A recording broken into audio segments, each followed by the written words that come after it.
에베소서 5장 21절 25절 그리고 마가복음 10장 13절에서 16절 말씀을 가지고 화평한 가정과 자녀 돌봄이라는 제목으로 하나님 말씀 증거하겠습니다. 화평한 가정과 자녀 돌봄. 한국 사회의 가정이 자타가 공인하고 있는데 위기의 가정이라고 얘기를 하고 있습니다. 왜 위기일까요?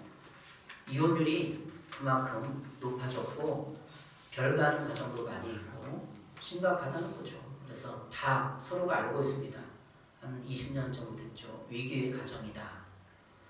그러면 우리 그리스도인들, 교회 다니는 사람들도 가정은 어떤가? 통계적인 숫자로 별반 다르지 않다고 합니다. 사회나 교회나 이혼율이 별반 다르지 않다고 통계에 나와 있습니다. 그 정확한 통계나 이런 걸 인용할 것이 아니라 어떻게 위기의 가정을 현실적인 삶에서 살펴보고 또 신앙적인 관점으로 살펴보고 그 위기의 가정을 치료하고 신앙적인 삶으로 볼 수 있을까를 생각해 봅니다. 특별히 또 코로나로 인해서 가정생활이 더 갈등이 심화되었다고 합니다. 왜? 한두 달은 직장인들이 가정에서 이렇게 많은 걸 가정에 생활하다 보니까 좋긴 했는데 이게 코로나가 1년이 가고 1년이 넘다 보니까 가정에서 함께 있는 시간이 많다 보니까 더 갈등이 심화된다는 거죠. 좋은 면도 있겠죠. 가정이 함께하고 가정과 함께 지내는 그런 사람도 더 좋은 점도 긍정적인 면도 있는데 오히려 가정에 가족들이랑 1년 넘게 함께 생활하다 보니까 더 갈등이 심화되고 있다는 것이죠. 그래서 위기의 가정 서로 다 알고 있습니다. 5월은 가정의 달인데 지난 5월 살펴보니까 5월에 가정의 달 꼭 설교를 했습니다. 부부에 관한 설교도 했고 이제 전체적으로 가정에 대해서 총체적인 걸 다뤄보도록 하겠습니다.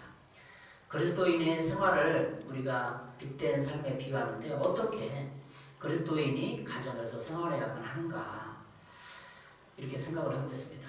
위기의 가정을 성경적인 표현으로 어떻게 표현할 수 있을까 이제 찾아봤습니다. 묵상하고 있는데 잠자고 있는 가정이다 이렇게 생각을 합니다. 잠자고 있는 가정. 위기의 가정이지만 성경적인 표현은 잠자고 있는 가정입니다. 건강한 가정이었고 역기능의 가정이 있습니다. 다시 말하면 잠자고 있는 가정입니다. 성경적인 근거는 에베소서 5장 14절입니다. 그러므로 이르시기를 잠자는 자여 깨어서 죽은 자들 가운데서 일어나라. 그리스도께서 너에게 비추이시니라 하셨느니라. 잠자는 자여 깨어서 죽은 자들 가운데 일어나라는 거죠. 에베소 5장 14절. 이 말을 잠자는 자여 이 말을 웨슬레 설교에서 제가 읽었습니다. 잠자는 사람들. 가정도 마찬가지로 잠자고 있다는 거예요. 잠자면 어떻게 되는 거죠? 잠자고 있으면 살아있잖아요. 잠자는 사람도 살아있잖아요. 근데 활동을 안 하는 거예요.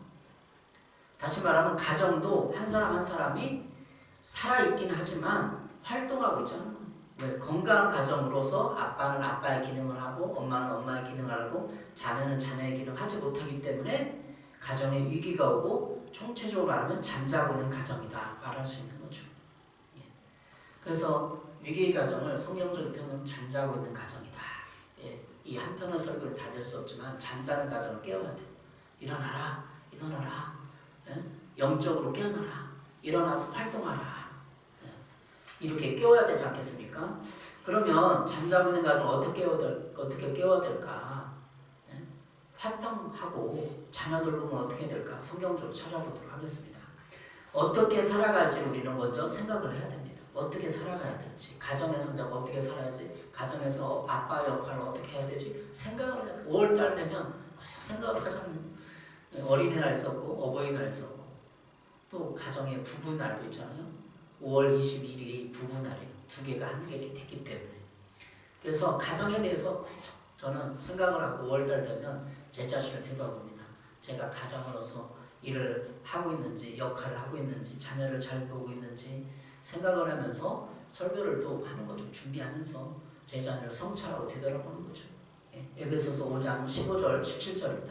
그런즉 너희가 어떠 행할지를 자세히 주의하여 지혜 없는 자같이 하지 말고 오직 지혜 있는 자같이 하여 세월을 아끼라. 때가 악하니라.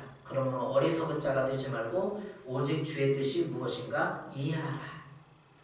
너희가 어떻게 행할지를 자세히 주의하여 생각하라는 거예요. 어떻게 행할지를, 가정에서 내가 어떻게 행할지, 내가 지금 아빠로서 잘하고 있는가, 가정에 대해 생각해야 되죠. 그리고 주의 뜻이 무엇인가 이해하라. 아, 가정에서 내가 아빠는 이렇게 했는데 이렇게 잘못했구나. 뒤돌이키면 되는 거예요. 지금까지 잘못 살았으면, 남편으로 잘못 살았으면, 아내로 잘못 살았으면 어떻게 행할지를 주의하여 지혜 있는 자같이 세월을 아끼래요. 그래서 우리가 평생 고생할 거, 이혼하고 별거 하고 자녀들 나중에 사춘기 때 대들고 방어하고 막기 위해서 지금 성찰이 되는 거. 어떻게 행할지를 생각하라. 주의 뜻이 뭐지? 아, 주님이 나에게 지금 이것을 원하는가 생각을 하면 됩니다. 세변학 성경이 이렇게 말하고 있어요. 그러므로 여러분은 어떻게 살아가야 할지를 조심하여 지혜롭지 못한 사람처럼 하지 말고 지혜로운 사람처럼 하십시오. 어떻게 살아갈지를 생각하고 조심하라는 거, 지혜라는 거죠. 그럼 가정에서 어떻게 살아야 할지를 생각해야 합니다. 그리고 지혜로운 사람처럼 행동해야 합니다. 그것은 하늘의 지혜입니다. 영적인 지혜입니다. 그래야 잠자고 있는 가정이 깨워지는 거고, 내가 먼저 깨어 일어나야만 내 남편과 아이들을 깨울 수 있는 것이죠. 아, 내가 일어나겠구나. 활동을 해야겠구나. 자녀 양육의 문제가 있습니다.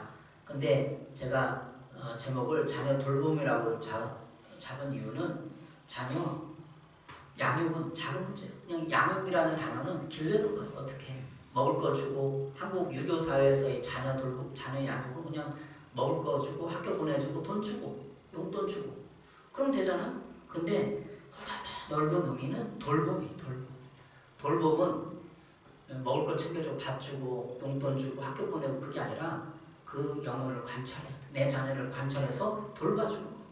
그러니까 돌봄이라는 건 더 높은 차원의 많은 부분의 것입니다. 자녀 양육의 문제는 양육하고 훈련하고 이런 게 있는데, 또 기독교인으로서 일반 다른 안 믿는 사람과 다른 문제는 축복의 문제가 있는 거예요. 일반 사람들은 가장의 어떤 하나님 주시는 권세, 권위를 모르기 때문에 잘만 해주는 거예요. 양육하고 성품, 그리고 훈련해주고. 근데 그리스도인 가정은 축복권이 있어요. 남편에게, 남자에게 이 축복권을 자꾸 써야 돼. 너 잘 될 거야. 좋은 친구 만날 거야. 나중에 훌륭하게 돼. 난 널 믿어. 그러니까 아버지로서의, 자녀로서의 축복권을 사용할 수 있는 권한이 남편에게, 아빠에게 있는 거죠. 그리스도인의 가정, 이 돌봄은 축복을 해줘야 돼. 다 해줘. 학교 보내주고 입혀주면 뭐합니까? 축복을 안 해주는데 축복을 해야죠. 그런 축복에 관한 책이 많이 있습니다. 그리고 격려와 지지, 위로, 칭찬뿐만 아니라 적절한 지적, 적절한 훈계가 필요합니다. 어떻게 보면 혼내는 거, 저도 많이 혼내봤지만 혼낸다고 변화되는 게 아니더라고요. 고쳐지는 게 아니더라고요. 그래서 기독교인의 이거는 뭐냐면, 성경에는 징계로 나왔는데 다른 말로 훈계를 해야 돼요. 훈육, 적절한 훈육이 필요합니다. 마가복음에 오늘 본문 읽었는데 마가복음 10장 13절을 기록하겠습니다. 사람들이 예수께서 만져주신 말하고 어린아이를 데리고 오매 제자리 꾸짖건을 예수께서 보시고 노하심이 이르시되 어린아이들이 내게 오는 것을 용납하고 금하지 말라. 하나님의 나라가 이런 자의 것이니라. 예수님이 있었는데 당시 그 부모들이 어린아이인지 모르겠지만 만져주신 말하고 예수님께 데려왔는데 제자들은 꾸짖는 거예요. 꾸짖고 안 된다. 예수님 가까이 가면 안 돼. 애들은 가라 그랬죠. 근데 예수님이 노하시고 안 된다. 애들을 용납하라 하면서 데리고 와서 만져주시고 축복했다는 거예요. 예수님 한 말이 하나님의 나라가 이런 자의 것입니다. 이런 자가 누구죠? 애들을 통하는 거죠. 이런 자의 것은 어린아이가 새로 지닌 대표적 속성, 그 어린아이의 천진성, 그리고 순수성, 단수성, 겸손성을 말하는 거예요. 그러니까 어린아이들은 겸손하고 순수하고 천진하다, 단순하다는 거죠. 예수님 그 간파했어요.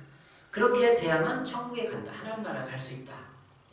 그러니까 예수님은 아이를 하면서 전체적인 영적인 교훈을, 영적인 메시지를 증거하고 있는 거죠. 그러니까 하늘나라 가기 위해서는 천진하고 순수하고 단순해야 된다. 겸손해야 된다. 그런 거죠. 단순히 문자적으로 어린아이를 지치는 것이 아니라 어린아이의 속성을 가진 부부, 가장, 부모가 있다면 그들은 이곳에 천국을 누리는 삶을 사는 것입니다. 그러니까 어린아이를 보면서 우리가 느낄 수 있는 것은 우리가 지금 가정에서 순수한가, 단순한가, 천진하고 겸손한가, 가족들을 대할 때 겸손하게 대하고 있는가를 생각해 보면 되는 거죠.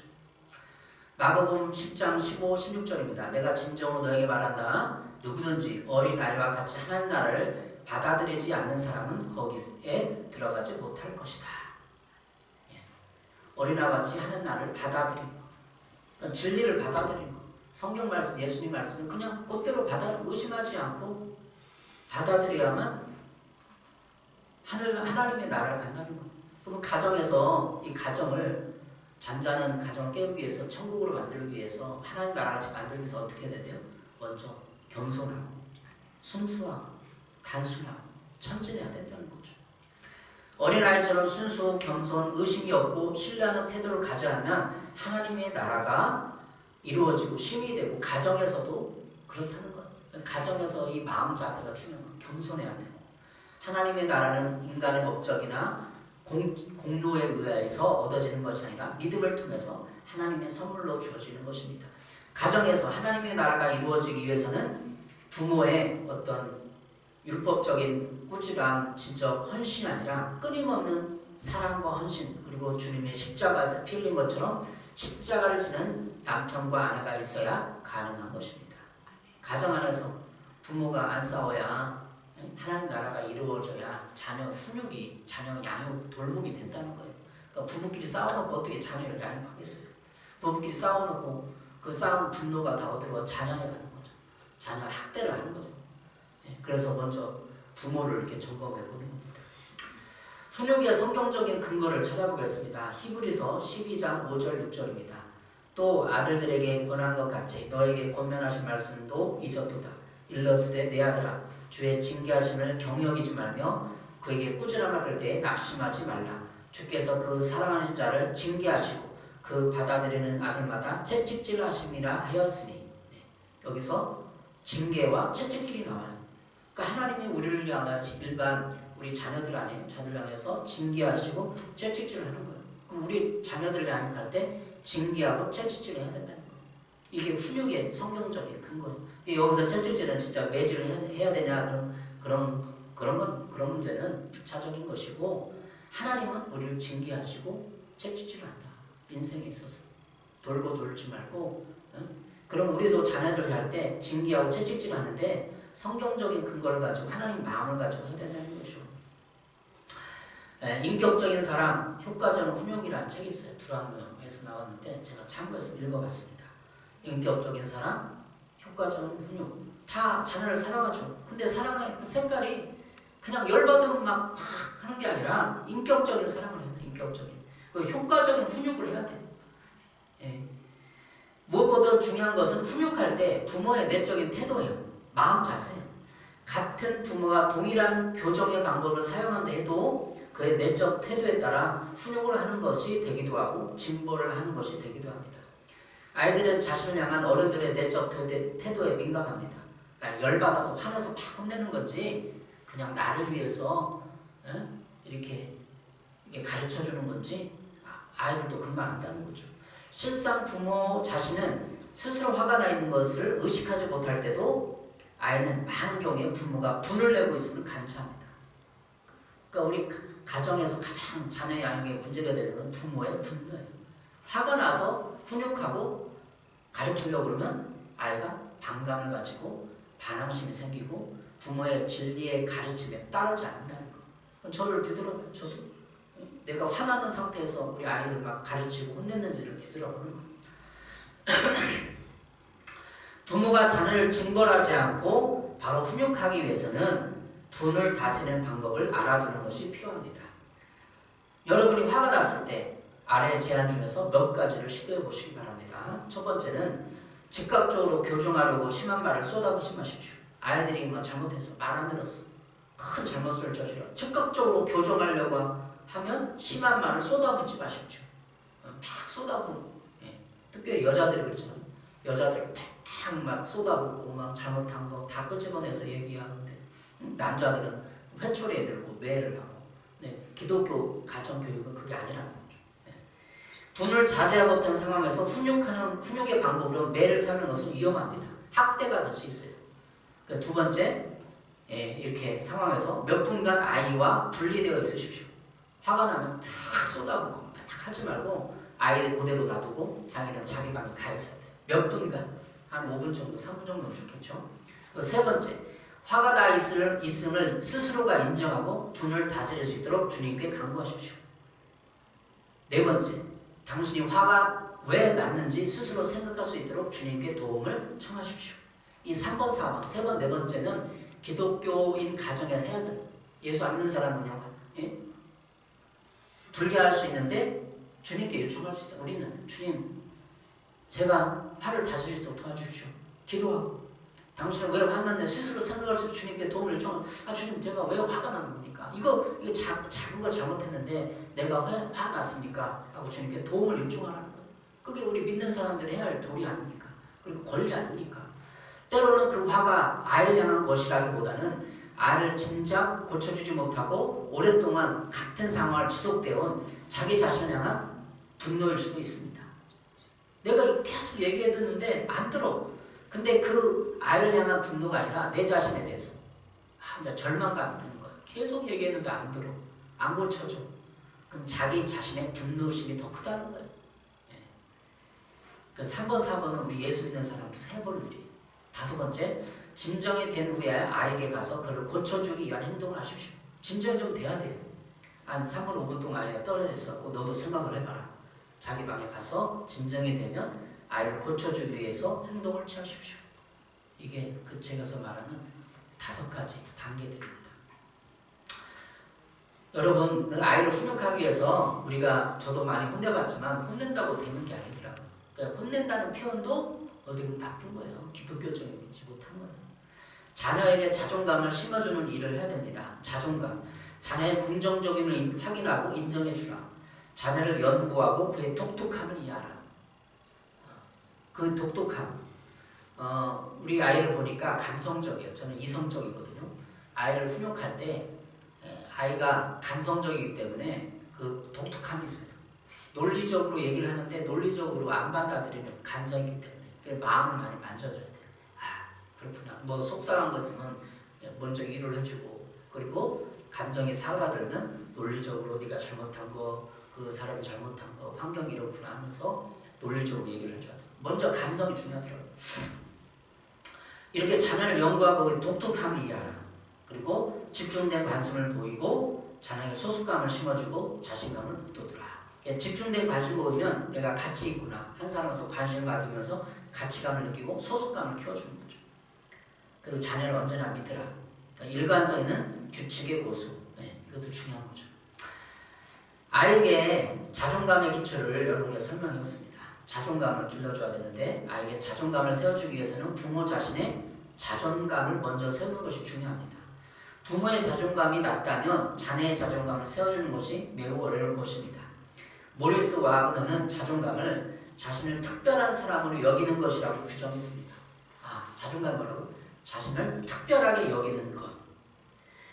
이 자존감은 자신에 대해 갖고 있는 내면적 그림, 다시 말하면 멘탈 픽처예요. 정신적인 그림이에요. 자존감은 자신에 대해 갖고 있는 멘탈 픽처라는 거죠. 자아상, 자존감, 자아개념 등으로 부릅니다. 자존감에는 3가지 차원이 있습니다. 벤다이그램에 3가지 원이 형태가 있는데, 첫 번째는 소속감, 가치의식, 자신감입니다. 소속감, 가치의식, 자신감. 이 소속감은 자기를 사랑하고 용납하고 지원하는 사람들의 일체감, 안정감을 갖고 있음을 뜻합니다. 그러니까 부모가 소속감을 가지고 지지해주면 소속감을 갖는 거죠. 그리고 가치의식, 가치 있는 사람으로 확신하는 것, 아낌을 받고 존중받는 느낌을 느끼는 것이에요. 가치의식은 내가 가치 있구나. 부모가 사랑을 끊임없이 해주고 지지해주고 격려해주면 이 가치의식이 생기는 거죠. 그리고 마지막으로 자신감입니다. 자신감은 성취감을 갖고 자신을 유능한 사람으로 확신하는 것을 뜻합니다. 여러분, 이 자존감이 형성되려면 소속감이 있어야 되고 자기 자신에 대한 가치의식이 있어야 되고 자신감이 있어야 돼요. 이게 3가지가 자존감을 형성하는 거예요. 여러분 자신은 어떻습니까? 부모로서의 자존감이 있습니까? 내가 자존감이 있다면 아이를 양육할 때 자존감 있는 아이로 양육할 수 있고 돌볼 수 있는 것이죠.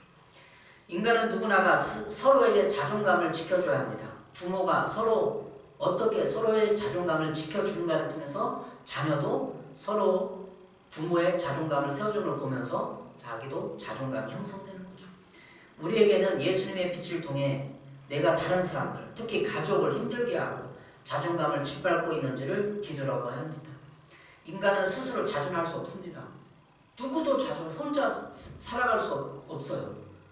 가정에서 부부, 남편, 부모로부터 지지와 격려를 받고 사랑을 받아야만 자존감이 생기는 거죠.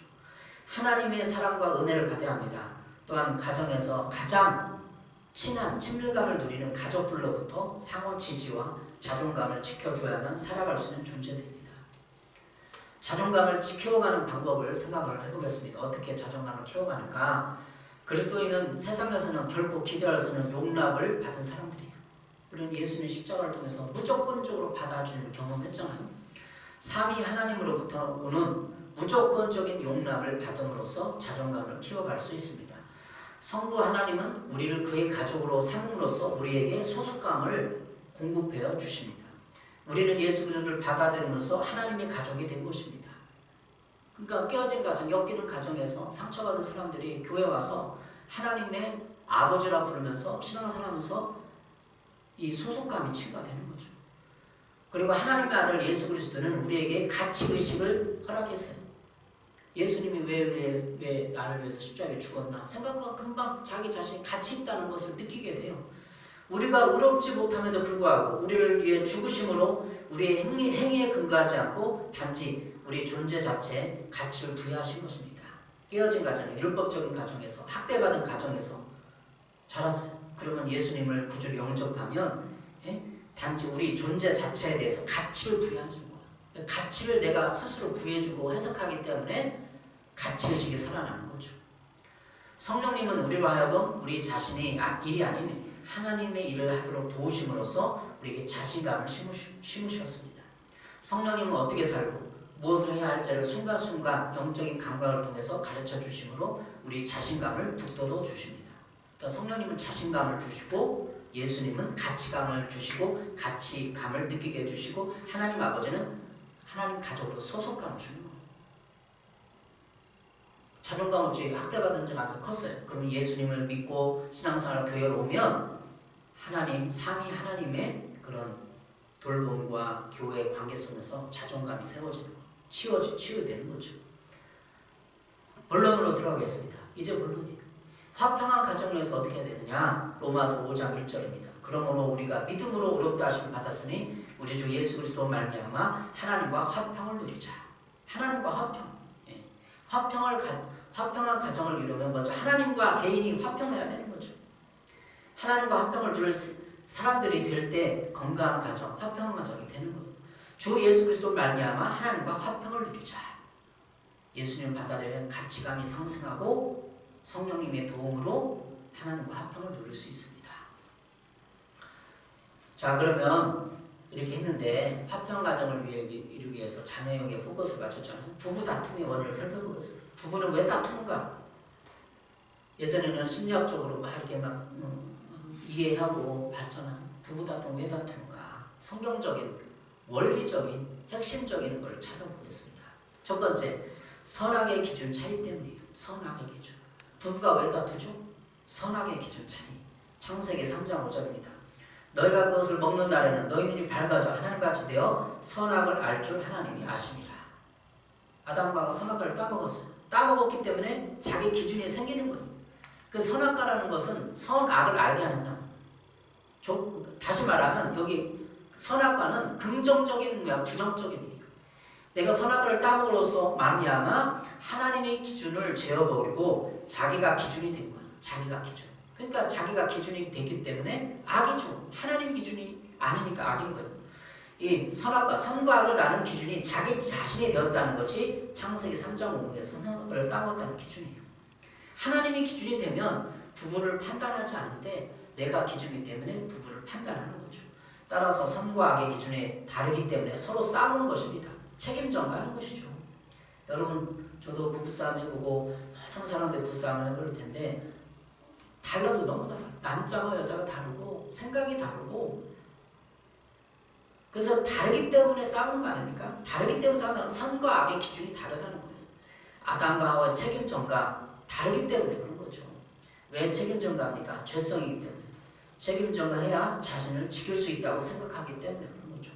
자기 자신 지키기에는 이제 무화과나무 잎을 만들어서 자신을 보호했습니다. 그들은 보호하고요, 무화과나무 잎을 따갖고 보호했잖아요. 이 심리학적인 해석이에요. 심리학적인 해석에서 무화과나무 잎이 뭘까요? 자기 방어기제예요. 인간은 다 방어를 하면서 자기를 보호하는 본능이 있어요. 왜? 선악과를 따먹기 때문에. 그래서 싸우는 것이다. 그럼 핑계를 대고 책임 전가하며 자신을 지키는 인간의 본성이 되는 거죠. 창세기 3장 12, 13절 그 남자는 핑계를 대었다. 하나님께서 저와 함께 살라고 짝지어 주신 여자, 그 여자가 그 나무의 열매를 저에게 주기에 제가 그것을 먹었습니다. 여자가 주니까 제가 먹었습니다. 핑계를 대는 거. 자기가 먹어놓고. 하나님이 아마 핑계를 안 댔으면 그런 징벌이 에덴 동산에서 안 쫓겨날지도 모르겠어요. 모르겠어요. 그렇게 제가 생각을 하는 거예요. 핑계를 안 대고 제가 잘못했습니다. 죄를 인정한다 그러면 에덴 동산에서 안 쫓겨날지도 모르겠어요.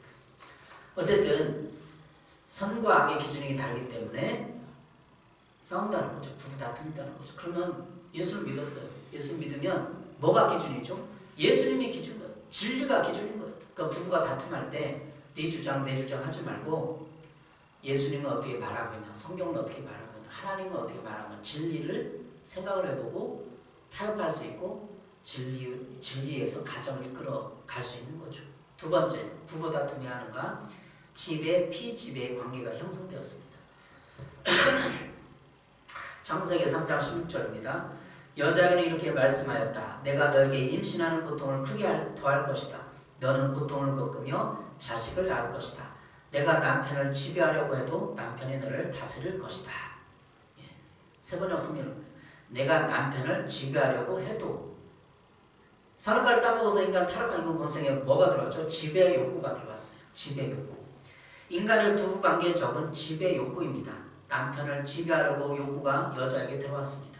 이것은 죄 때문이요, 자세히는 남편에게 느끼는 열등감 때문입니다. 아마 생각을 했어요. 아무 체계도 없는데 여자가 남을 지배하려고 왜 그랬을까? 제가 생각을 해봤어요. 묵상하면서. 근데 선악과를 따먹고 책임 전가를 했죠. 이제 하나님의 심판이 다 끝나고, 야, 네가 부부싸움 할 때마다 네가 먼저 선악과를 따먹어서 나한테 좋지 않느냐, 그렇게 싸운 거야. 아담과 하와가. 네가 먼저 따먹었으니까 내가 그렇게 했지. 우리 부부싸움 다 그런 거 아니에요? 네가. 그래서 왜 그렇게 반응할까? 여자가 성경에 있어요. 내가 남편을 지배하려고 해도 남편이 너를 다스릴 것이다. 죄 때문에 지배, 피지배의 인간의 욕구가 형성됐다는 거예요. 그래서 싸우는 거죠. 자신을 뱀의 유혹으로 지켜주지 못한 그 원망감이 아내에게 있는 거예요. 남편이라면 나를 좀 지켜줘서 잘 좀 얘기를 해주지. 왜 내가 선악과를 따먹게 만들었어? 이게 여자의 원망감이. 그러니까 그 원망감이 열등감으로 가고, 남편을 그 원망감, 열등감이 남편에게 지배하려는 욕구로 가는 거예요. 그러니까 인간은 다 지배 욕구가 있는데 그 욕구가 이 가정에서 싹떴기 때문에 되는 거죠. 자, 예수를 믿어요. 예수님이 진리잖아요. 빛이잖아요. 그럼 예수님의 빛 가운데 내 지배 욕구가 있습니다. 이런 본성이 있습니다. 고백을 하면 안 싸우게 된다는 거예요. 성경적인. 세 번째 왜 싸우는가? 저주받는 땅 때문에 그래요. 창세기 3장 18절. 땅은 너에게 가시덤불과 엉겅퀴를 낼 것이다. 너는 들에서 자라는 푸성비를 먹을 것이다. 하나님이 아담과 하와를 불러서 심판했잖아요. 뱀도 심판하고, 땅에도 심판했어요. 니네들 죄를 지었으니까 땅에 가시덤불과 엉겅퀴, 이게 뭐예요?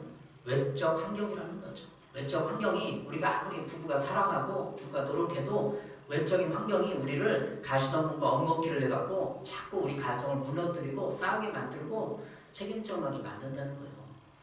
그래서 가정을 지키기 위해서 외적 환경을 막아낼 수 있는 부부가 화목하고 힘이 있어야 돼요. 서로 사랑해야 돼요. 외적 환경에 경제적인 고립이 오면은 막아낼 힘이, 가시던 분을 잘라낼 힘이 없는 거예요. 그러니까 마귀에 노출되면서 싸우는 거죠. 네 번째, 마귀의 영향입니다. 창세기 3장 15절, 내가 너를 여자와 원수가 되게 하고 내 후손도 여자의 후손과 원수가 되게 하리니. 이 원수가 누구예요? 마귀가 우리를 자꾸 가정을 무너뜨리려고 활동하고 있습니다. 여자의 후손은 내 벌을 상하게 할 것이고 너는 그의 발꿈치 상하게 할 것이다. 이게 원복음인데, 후손 예수님이 나타나서 여자의 후손과 원수가 되게 해서, 다시 말하면 예수님이 뱀의 머리를, 마귀의 머리를 무너뜨릴 것을 창세기 3장 15절에 얘기하고 있어요. 중요한 것은 부부 갈등이 가정 불화가 왜 일어나는가를 살펴봤습니다. 네 가지. 이걸 알아야만 내 가정을 지킬 수 있는 게 영적으로, 외부 환경, 마귀의 원수의 괴계, 그리고 내 안의 욕구, 지배 욕구, 이런 거를 내가 성찰해봐야 돼. 내가 이런 욕구가 있구나. 그러면 그 욕구를 십자가에 못 박고 주님 나를 도와주십시오. 손 내밀 수 있는 것입니다. 그러면 가정의 해결책을 찾아보겠어요. 이제 가정의 문제, 불화의 원을 찾아가서 성경도 영적인 것으로, 가정의 해결책은 예수 그리스도 말미암아 하나님과 화평을 해야 돼요. 로마서 5장 1절 아까 읽어드렸죠. 그러므로 우리가 믿음으로 의롭다 하심을 받았으니, 우리는 다 예수를 믿어요. 믿음으로 의롭다. 너는 오라. 그러면 자기 가치감이 상승해요. 그 가치감이 상승해서 예수 그리스도 말미암아 하나님과 화평을 누리자. 하나님과 먼저 화평해요. 인간이 왜 타락하고 내가 그 죄성을 인정해요. 지배욕구를 인정해요. 그리고 하나님 도와달라고 해요. 이게 화평한 거예요. 하나님께 손 내밀는 사람이 화평한 거예요. 내가 이렇게 힘든데, 막 이혼할 직전에 있는데, 막 부도가 났는데, 사업이 망했는데 괜찮아. 하나님께 손 내밀지 않는 걸 화평하지 않은 거. 먼저 하나님께 손을 내밀어야 됩니다. 두 번째, 잠자는 영을 깨워야 합니다. 에베소 5장 14절, 드러나는 것은 다 빛입니다. 그러므로 잠자는 사람아 일어나라. 죽은 사람 가운데서 일어나라. 그리스도께서 너를 훤히 비추실 것이다 하는 말씀이 있습니다. 그리스도께서 너를 훤히 비추실 것이다. 아까 말씀드렸죠. 에베소 5장 10절. 영을 깨우는 거예요. 어떻게 해요? 예수 그리스도 믿으면, 잘 믿으면, 신앙생활 하면 훤히 비추는 거예요. 빛을 비추고 오기 때문에 그냥 아는 거예요. 우리 양심 있잖아. 양심의 빛을 비춰갖고 내가 잘했는지 잘못했는지, 부부싸움 해놓고 이건 아무리 봐도 내가 잘못했어. 내가 화를 먼저 냈구나. 알 수 있어요. 양심 있는 사람은. 그러면 사과하고 하나님께 손 내밀면 되는 것입니다. 이 잠자는 영을 깨워야 돼요. 베드로서 3장 21절, 그것은 지금 여러분을 구원하는 세례를 미리 보여준 것입니다. 세례는 육체의 더러움을 쓰는 것이 아니라 예수 그리스도의 부활을 힘입어 선한 양심을 가지려고 하나님께 드리는 호소입니다. 세번역 성경이에요. 예수 그리스도의 부활을 힘입어 선한 양심을 가지려고 하나님께 드리는 호소입니다. 이거 뭐예요? 세례. 세례를 받으면, 예수님께서 결단하면 선한 양심이 내 안에 꿈틀거리는 거예요. 그러니까 내가 싸워도 내가 너무 이기적이구나 알아요. 양심은 부인할 수 없어요. 내가 너가 아내에게 너를 더 심한 걸 요구했구나. 금방 알아요. 예수 믿으면. 왜? 빛이 있기 때문에. 세례는 예수님을 구주로 영접하는 의식입니다. 이제는 그 세례를 통해 예수님을 영접하고 자신의 양심을 깨우는 것입니다. 그전에는 양심이 이 세상 양심이어서 그 작용이 예수 믿기 전에는 자신의 기준이었어요. 그 타락한 양심이 자신의 기준이었어요. 근데 예수 믿으면 그 기준이 예수님께 가기 때문에 그 양심이 살아나는 거예요. 이제는 그 양심이 선한 의도를 가지신 양심으로 변화된 것입니다. 현대 가정의 문제는 심리적, 상담학적인 가정 해결책도 필요하지만 사람들이 잠자는 영을 깨워야 합니다. 양심을 깨워야 된다. 잠자는 영을 예수님의 빛으로 비추고 깨우면 그들은 선한 양심으로 자신과 가정을 볼 수 있습니다. 현대 가정의 문제점은 이기심이에요. 이기심. 그리고 피해의식이에요. 사람들이 내면에 있는 게 다 있어요. 그러니까 부부가 다투는 거예요. 피해의식. 나만 피해를 봤다. 이 사람은 결혼해서 내 인생 쪽박났어. 그렇게 생각하니까 원망이 오고 싸우는 거예요. 분노가 일어나고. 이런 것에서 성격 장애가 일어나고 우울장애, 분노장애, 불안장애 등이 형성되는 거예요. 그러니까 가정을 하나님이 짝지어줬다라고 신앙적으로 해석하고 인정하면 하나님이 나의 이 남자를 만나게 해주셨다고 얘기를 하고 생각을 하면 이기심이 분노가 줄어드는 거예요. 피해의식이 줄어드는 거예요. 그래서 잠자는 영을 깨우게 됐고 잠자는 양심, 예수님의 빛으로 양심을 깨우게 되어 있습니다. 그래서 예수 믿으면 회복 안 될 수가 없어요. 예수는 잘 믿으면. 가정의 문제는 섬김의 문제로 바뀌어야 돼요. 이제 이기심, 피의식이 아니라 섬김의 문제. 인자가 온 것은 섬김을 받으려 함이 아니라 도리어 섬기려 하고 자기 목숨을 많은 사람의 대속물로 주려 합니다. 마가복음 10장 45절에 예수님이 온 목적도 우리 인간을 섬기려고 왔어요. 내가 이 가정에 결혼한 이유도 아내를 섬기고 남편을 섬기려고, 자녀를 섬기려고 해요. 제가 결혼하고 간증이 하나 있는데 결혼하고 한 3년, 5년까지는 이런 생각이 안 들었어요.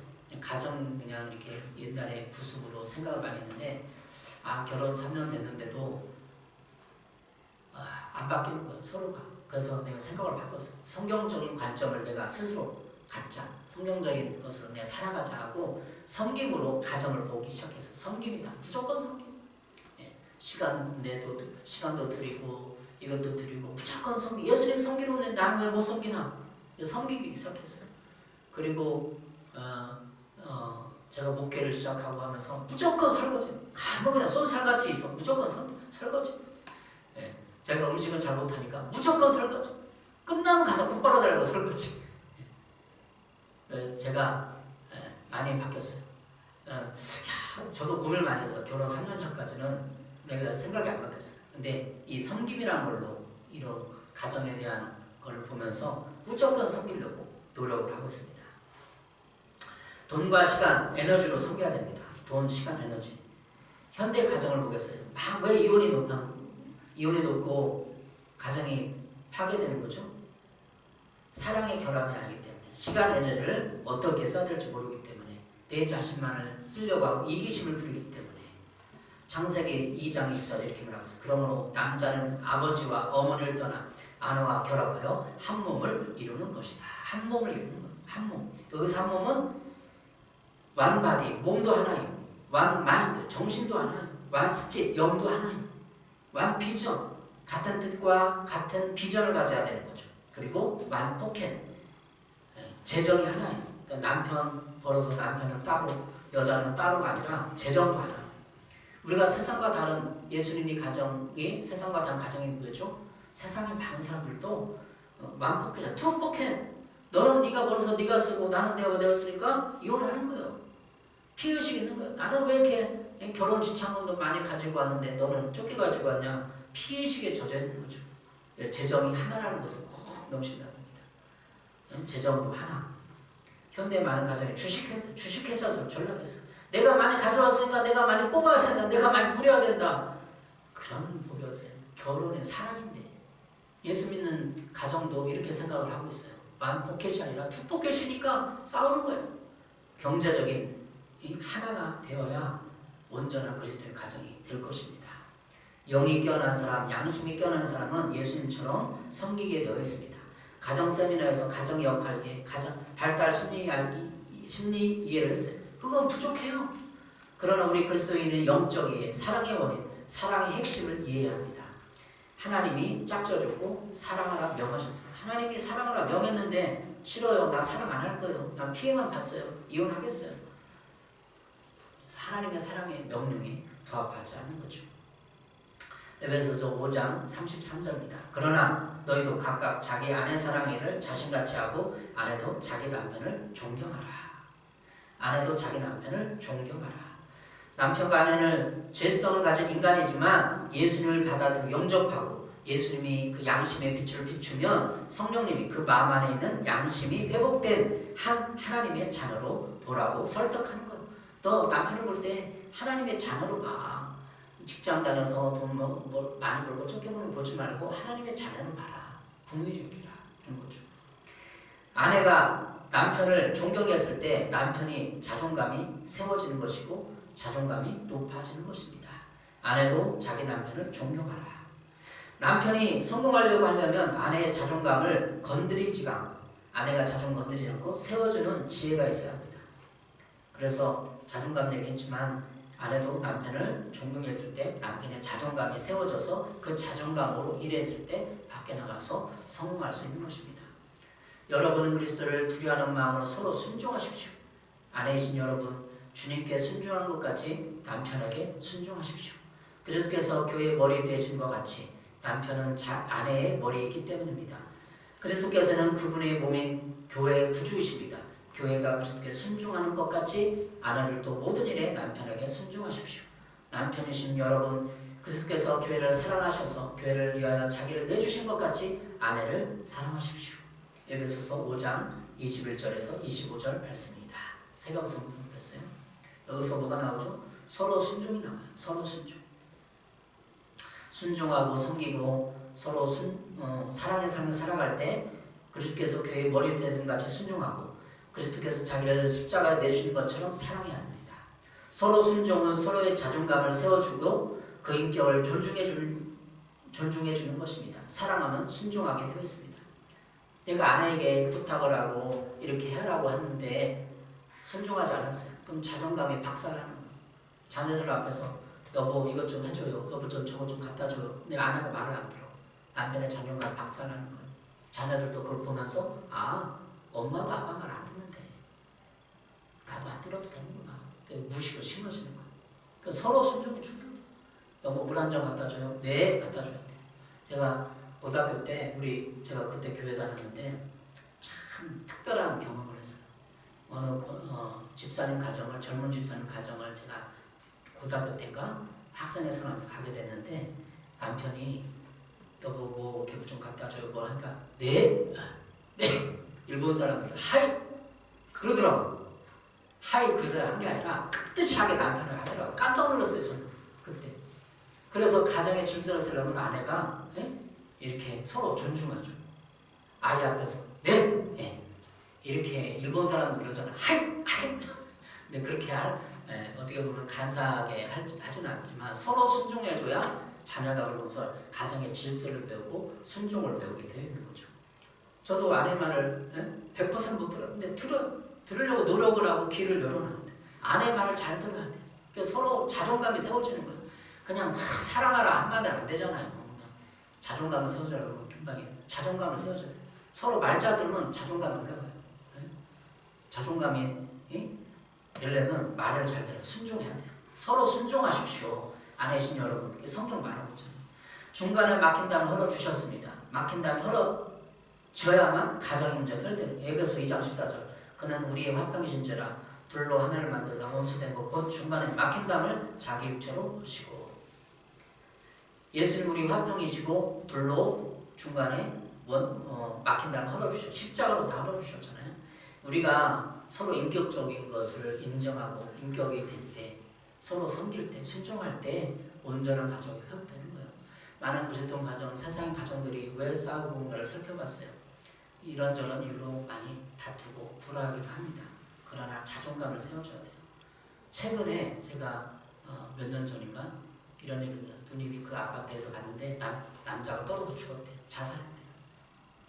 왜 그럴까? 남편의 자존감을 안 세워주니까. 저 철원에서도 들은 얘기예요. 어느 집사님이 한 얘기인데 아파트에 떨어져 죽었대 남자가. 왜 그럴까요? 자존감을 안 세우니까. 네가 지금 1년 직장 쉬고 있는데 어디 해야 되는 잔소리하고 바가지 굴고 그러니까 자존감이 약화되는 거야. 이 자존감 안에는 가치관, 자기 가치가 있어. 가치관 느끼잖아요. 가치가 없다고 하니까 세상을 막아버려요. 나는 한 남자로서 가치가 없구나. 아내에게 나는 돈도 못 벌구나. 가치 없으니까 죽는 거야. 예수 믿으면 가치감이 생깁니다. 여러분 올해 가정은 한 사람의 가치. 작은 교회 개척교회 알아. 한 사람의 영혼의 가치가 얼마나 중요해요. 개척교회를 해보니까 한 영혼의 가치를 알잖아요. 한 사람의 가치, 한 남편의 가치. 이 가치, 십자가를 못 받고 한 영혼의 가치를 발견하는 5월달 되시길 바랍니다. 기도하겠습니다. 사랑해 주님 감사합니다.